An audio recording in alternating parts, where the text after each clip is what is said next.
up at halftime, we'll pay a visit to Jonathan Coachman. He's in Orlando, and he'll have our EA Sports halftime report.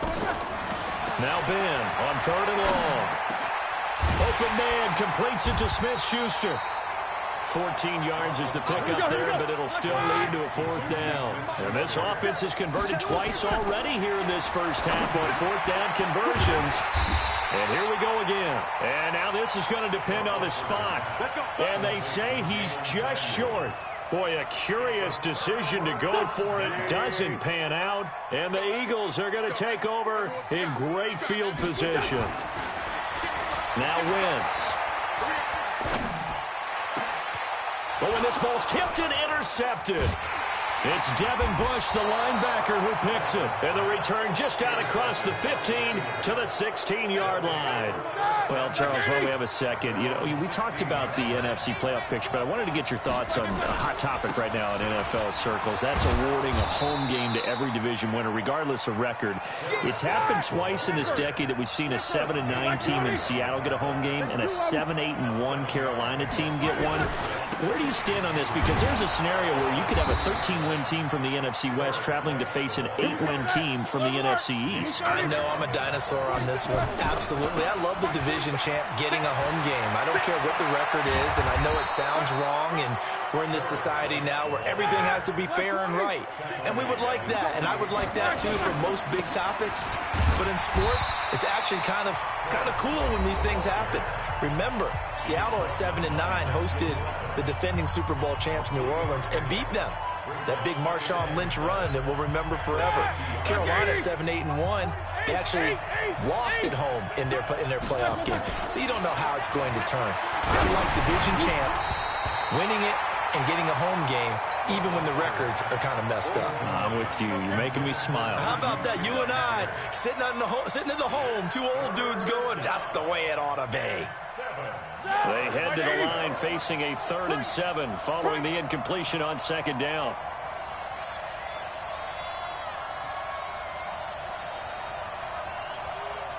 Jack 16. 47 is the mic. 47 is the mic. I'm going to run you over. I'm going to run you over. From midfield now, here's Roethlisberger. Open man, it's Vanette. And he has another 1st down as they'll get the ball down to the Eagles' 37. Now the Steelers use the 2nd of their 3 timeouts as they'll stop it with 17 seconds to go in this first half of action.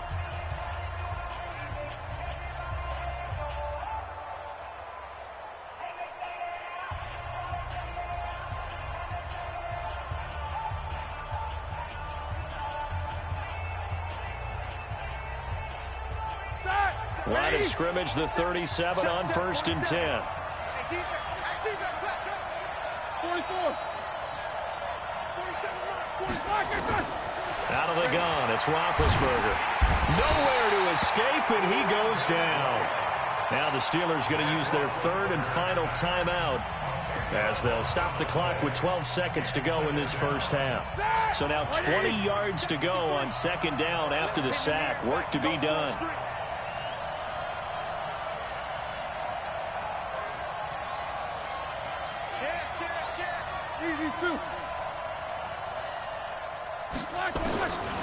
Roethlisberger will throw. The attempt on the dive, and he has it. What a catch. They had the catch on 2nd down, but it didn't help at all, and now they're looking at 3rd down here. So 2 quarters down, 2 remain. Charles and I return after the break. Okay, Coach, appreciate it. A 1-touchdown game here as we get set to resume play in the 2nd half. So the Eagles with the lead, and they're going to get this football first as the 3rd quarter gets underway. This is fielded a couple yards deep. And he'll be brought down at the 23, make it the 24-yard line.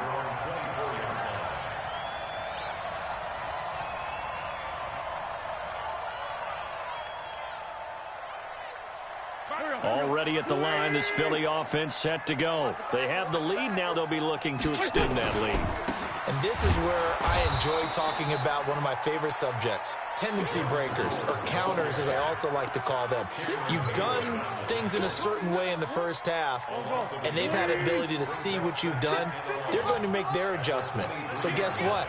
You adjust yourself and try and stay ahead of the pace because you are looking for some separation in this ballgame. The adjustment to the adjustment. Without a doubt. Show them one thing, hit them with something else. And they've got it well across midfield down to the 40 before it's all said and done.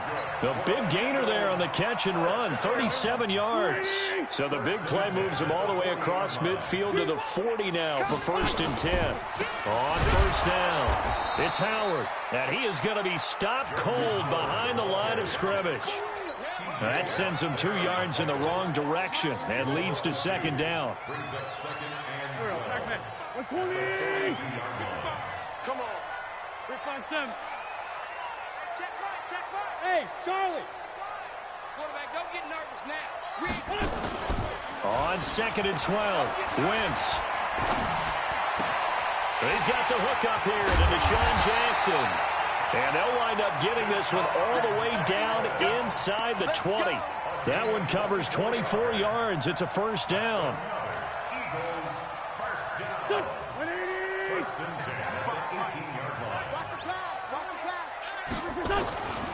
They'll run on 1st down. Howard. And he'll get this one down to about the 17. Just a yard on the 1st down carry, so it's 2nd and 9.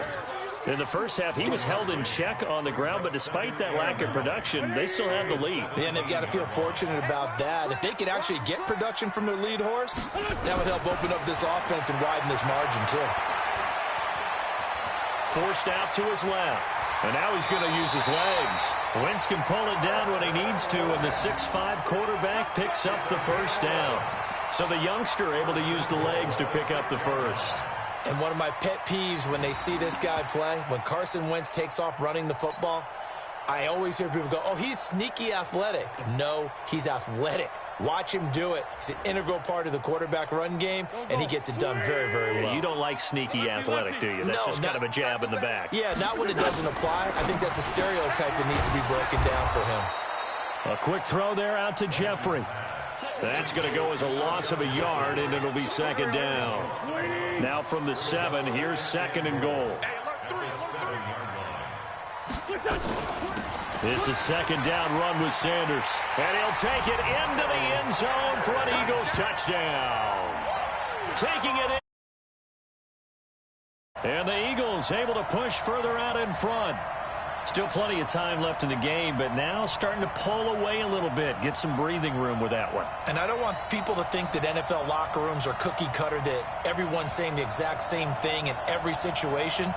But I do know that all 32 teams have an emphasis on starting fast. Game, the second half, no matter what. Whether it's first 5 minutes, first 3, whatever. This was a big score to start the second half. Elliott good with a PAT, and it's now 21-7. Now after the touchdown, here's Elliott on to kick it away. That'll be taken in the end zone. And no run back here. This will be a touchback, and it comes out to the 25-yard line. The Steeler offense here about ready for their next drive. And their halftime hole now even deeper. They need a big drive here just to answer the first touchdown of the second half scored against them. They were down at the half. Now, as you mentioned, they're down a little bit bigger, but no time for discouragement. Just got to get back to it, right?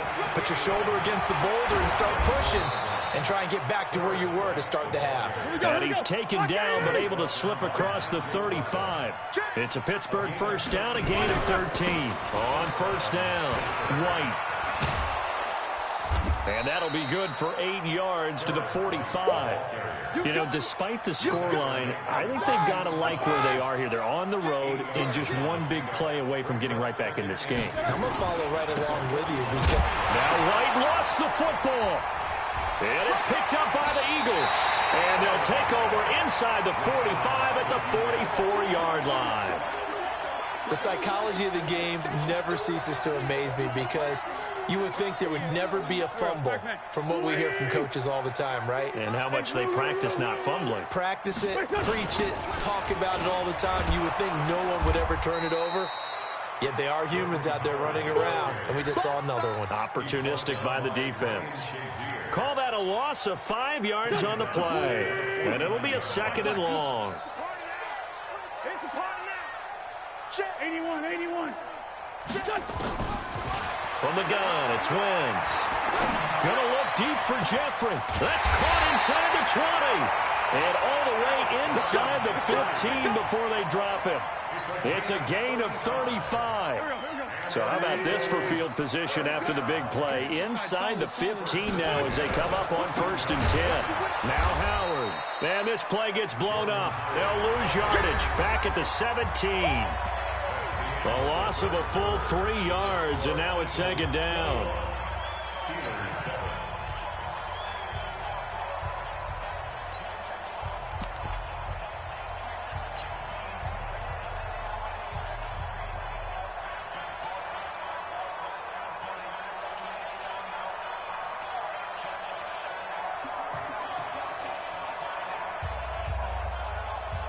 Go. 55. Come on out here. Come get some. Come get some. Now on 2nd and 13. Wentz. And he'll take it into the end zone for an Eagles touchdown. 3 touchdown passes now for Carson Wentz. And the Eagles able to push further out in front. They were still throwing with a comfortable lead here late, and now that lead even more comfortable. And your first thought is there bad blood that went into this one ahead of time, that maybe they're seeking some revenge or they just don't like them? But the other thing that always hits me is, are they worried about playoff positioning? Right? Are they worried about, do you need enough points in case there's a tiebreaker that comes into play later? Elliott good on the extra point, and the lead now to 3 touchdowns at 21.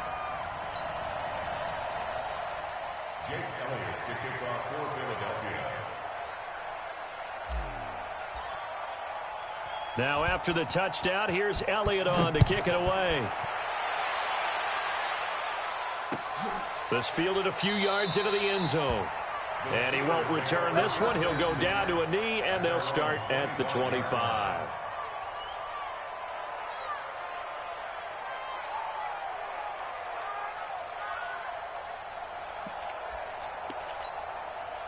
The Steeler offense here about ready for their next drive.